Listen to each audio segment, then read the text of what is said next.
Good morning, good afternoon, or good evening. Today is Saturday, November 15th, 2025. One more half chapter in the book of Hebrews this morning, chapter 11, 1 to 19, and one story, or half a story, I should say, of great examples of faith. We're splitting up one more time, November 15th. Chapter 11 goes to 40. We're going to do the first half. So 1 through 19 is today, and we'll finish up tomorrow. Great examples of faith. Faith is the confidence that what we hope for will actually happen. It gives us assurance about things we cannot see. Through their faith, the people in days of old earned a good reputation.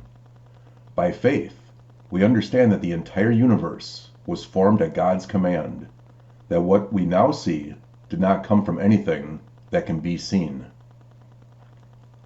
It was by faith that Abel brought a more acceptable offering to God than Cain did. Abel's offering gave evidence that he was a righteous man, and God showed his approval of his gifts. Although Abel is long dead, he still speaks to us by his example of faith.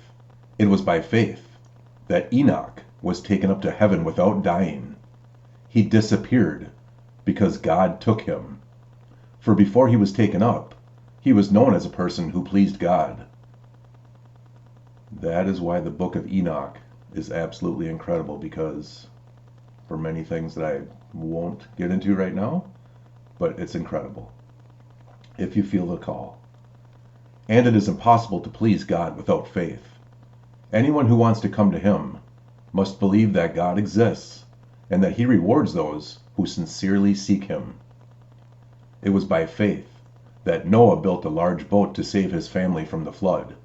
He obeyed God, who warned him about things that had never happened before. By his faith, Noah condemned the rest of the world, and he received the righteousness that comes by faith.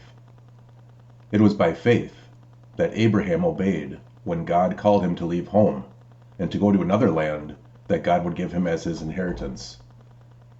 He went without knowing where he was going, and even when he reached the land God promised him, he lived there by faith, for he was like a foreigner living in tents.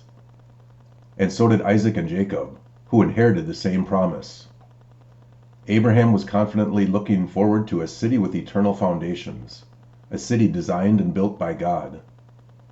It was by faith that even Sarah was able to have a child, though she was barren and was too old. She believed that God would keep his promise. And so a whole nation came from this one man who was as good as dead, a nation with so many people that, like the stars in the sky and the sand on the seashore, there is no way to count them. All these people died still believing what God had promised them. They did not receive what was promised, but they saw it from a distance and welcomed it. They agreed that they were foreigners and nomads here on earth.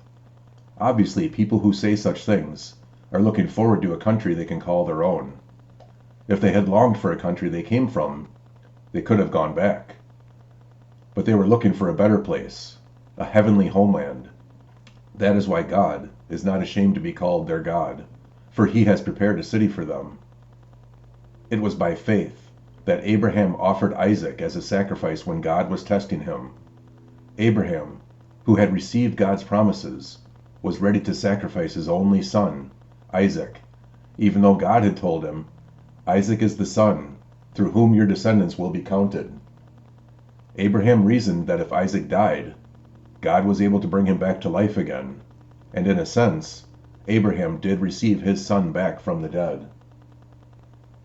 And that's our stopping point for today. I hope you have a wonderful Saturday. It's going to be an interesting one here. Take care. God bless.